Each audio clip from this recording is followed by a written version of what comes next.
Imaginez un potager qui n'a absolument pas besoin d'être arrosé. Du tout. Vous pensez que c'est de la science-fiction pour les jardiniers des régions arides? Eh bien non.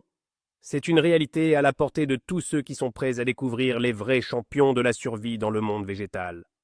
Aujourd'hui, nous allons vous parler de 10 cultures qui, non seulement survivront, mais vous offriront une excellente récolte, même si vous oubliez où vous avez laissé votre arrosoir. Ce n'est pas de la magie, c'est la science et la sagesse de la nature, et nous allons en profiter ensemble dès maintenant. Préparez-vous à être surpris, car vous connaissez certainement certaines de ces plantes, mais vous ne soupçonniez même pas leur talent caché. Avant de commencer notre top 10, expliquons ce qu'est la résistance à la sécheresse. Cela ne signifie pas que les plantes n'ont absolument pas besoin d'eau. Elles ont simplement appris à la puiser et à l'utiliser avec une efficacité incroyable. Certaines possèdent des racines puissantes et profondes qui vont chercher l'humidité loin sous la terre. D'autres ont des feuilles spéciales qui n'évaporent qu'un minimum d'eau. Ce sont de véritables super-héros du monde végétal qui ont affûté leurs compétences pendant des siècles dans les conditions les plus rudes. Et maintenant, nous pouvons les inviter dans votre jardin. En tête de liste, nous avons de véritables champions de la résilience. Ce sont des céréales anciennes qui ont nourri des civilisations entières, bien avant l'apparition des systèmes d'irrigation modernes. Le premier d'entre eux est le sorgho. Imaginez un peu. Le sorgho est la 5e céréale la plus importante au monde. Originaire de l'Afrique brûlante, il est parfaitement adapté au soleil de plomb et au manque d'eau. Quelle est sa botte secrète? Premièrement, le sorgho possède un système racinaire incroyablement puissant et profond. Il puise l'eau comme une pompe dans des profondeurs inaccessibles aux racines d'autres plantes. De plus, ses feuilles et ses tiges sont recouverts d'une couche cireuse spéciale. Ce revêtement agit comme une crème solaire naturelle, réduisant considérablement l'évaporation de la précieuse humidité. Ainsi, le sorgho ne se contente pas de supporter la sécheresse, il y prospère. On peut en faire de la farine, des grains, l'utiliser pour nourrir les animaux et même en extraire un sirop sucré. C'est un véritable couteau suisse pour votre terrain aride. À ses côtés se trouve son compagnon tout aussi résistant, le millet. Eh oui, cette céréale dont nous faisons notre fameuse bouillie de mil. Le millet est un véritable sprinter dans le monde végétal. Il a une période de croissance très courte, souvent de seulement 60 à 90 jours. C'est sa principale stratégie. Il réussit à produire des récoltes avant que la chaleur estivale n'atteigne son pic et que le sol ne se dessèche complètement. Le millet est peu exigeant quant au sol et ne nécessite qu'un minimum d'humidité pour mûrir. C'est une option idéale pour obtenir une récolte rapide et fiable sans complications. Poursuivons notre découverte et place maintenant à nos champions des protéines.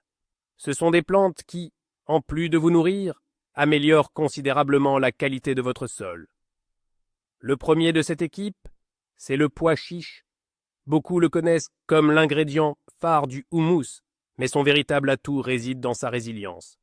Originaire du Moyen-Orient aride, le pois chiche est doté d'une racine pivotante unique. Cette racine, tel un forêt, s'enfonce profondément dans la terre à la recherche de la moindre humidité. Pendant que d'autres plantes en surface souffrent de la soif, le pois chiche puise tranquillement son eau dans les couches profondes du sol. Mais ce n'est pas tout. Comme toutes les légumineuses, il est capable de fixer l'azote atmosphérique et de l'accumuler dans le sol. En fait, il agit comme un engrais vivant et entièrement gratuit, préparant ainsi la terre pour les cultures suivantes. Son partenaire, c'est le niébé, souvent appelé chez nous pois à vache ou même haricot kilomètre. C'est une véritable bénédiction pour les climats chauds. Le niébé adore le soleil et supporte merveilleusement bien la sécheresse, là où un haricot classique aurait depuis longtemps capitulé. Il produit à la fois de jeunes gousses tendres, consommables entières et des graines sèches. Et bien sûr, le niébé enrichit lui aussi le sol en azote avec la même diligence. C'est donc un double bénéfice. Vous obtenez une récolte nutritive et vous améliorez la fertilité de votre terre, sans la moindre goutte de produits d'eau chimique ni d'arrosage excessif. Et si on parlait de ces légumes racines qui dissimulent leur trésor principal sous terre, à l'abri du soleil de plomb? Dans cette catégorie, nous avons un leader incontesté, la patate douce. Ne la confondez surtout pas avec la pomme de terre classique, ce sont des plantes totalement différentes. La patate douce est une liane tropicale qui adore la chaleur et supporte très bien le manque d'eau. Sa stratégie est à la fois simple et ingénieuse. En surface, elle déploie ses magnifiques feuilles, formant un tapis végétal dense qui protège le sol de la déshydratation et étouffe les mauvaises herbes. Mais tout ce qui compte vraiment se déroule sous terre. C'est là, au frais et dans une humidité relative, qu'elle développe ses tubercules gros, sucrés et incroyablement nutritifs. Pendant que la sécheresse fait rage en surface, un travail serein et méthodique se poursuit sous terre pour la formation du précieux rendement. Son système racinaire est parfaitement adapté à la recherche d'eau, tandis que son feuillage dense minimise l'évaporation. Cela en fait un choix idéal pour quiconque souhaite obtenir une récolte garantie de tubercules savoureux et nutritifs, sans se soucier des arrosages quotidiens. La patate douce est un véritable guérillero du potager, agissant discrètement, mais avec une efficacité redoutable. Et pour le bouquet final de notre sélection, voici des invités venus des pays chauds, qui se sont merveilleusement adaptés à notre climat, prouvant que l'exotisme peut aussi rimer avec simplicité. Découvrez le gombo, aussi connu sous le nom d'okra. Ce légume est très prisé dans les cuisines africaines, asiatiques et américaines. Le gombo est un cousin de la mauve et il adore la chaleur. Plus il fait chaud, mieux il pousse et fructifie. Cette plante supporte à merveille les périodes de sécheresse grâce à sa profonde racine pivotante. Ces jeunes gousses vertes sont un trésor de vitamines et de fibres. On les ajoute aux soupes, aux ragoûts, on les fait frire ou mariner. L'essentiel est de les récolter à temps, tant qu'elles sont tendres. Le gombo est une excellente façon de diversifier votre table et d'étonner vos voisins, sans gaspiller une goutte d'eau. Mais qu'en est-il de nos chères tomates, si appréciées de tous? Ont-elles vraiment besoin d'un arrosage abondant en permanence? Pas du tout. Les sélectionneurs du monde entier travaillent là-bas depuis longtemps à la création de variétés résistantes à la sécheresse. Recherchez des variétés comme la de Barao, la naine de Mongolie ou d'autres, spécifiquement étiquetées comme résistantes à la sécheresse.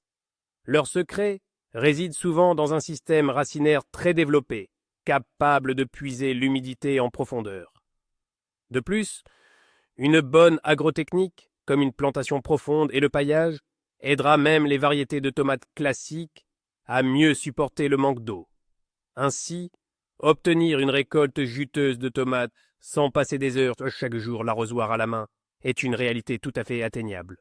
Mais le plus surprenant dans tout ça, ce n'est pas seulement une question d'économie d'eau ou de jardinage facile. La véritable révélation, c'est que beaucoup de ces cultures sont un héritage oublié de nos ancêtres. Des plantes comme l'amarante ou le sorgho ont constitué la base de l'alimentation de peuples entiers pendant des millénaires, avant d'être supplantées par des cultures plus capricieuses et gourmandes en eau. Leur super pouvoir ne se limite pas à la survie. Ces plantes sont souvent bien plus nutritives et bénéfiques que leurs cousines et les chouchoutées. Elles regorgent de vitamines, minéraux et antioxydants uniques. En les cultivant, vous ne vous contentez pas d'obtenir une récolte sans arrosage. Vous renouez avec une sagesse ancestrale et rendez votre potager véritablement résilient face aux caprices de la météo. C'est un pas vers la sécurité alimentaire et une consommation plus raisonnée dans un monde en mutation. Ainsi, un jardin sans arrosage n'est pas un mythe, mais un choix judicieux du jardinier avisé. En optant pour des plantes résistantes à la sécheresse, vous économisez du temps, de l'eau et de l'énergie, et en retour, vous obtenez une récolte saine et abondante. Merci d'avoir regardé cette vidéo jusqu'au bout. Si elle vous a été utile, n'oubliez pas de laisser un pouce bleu et de vous abonner à notre chaîne pour ne pas manquer nos prochaines vidéos. Et maintenant, une question pour vous. Quelle plante résistante à la sécheresse avez-vous déjà cultivée? Ou peut-être avons-nous oublié de mentionner votre préféré? Partagez votre expérience dans les commentaires Et ensemble, créons la collection la plus complète de plantes pour un potager malin.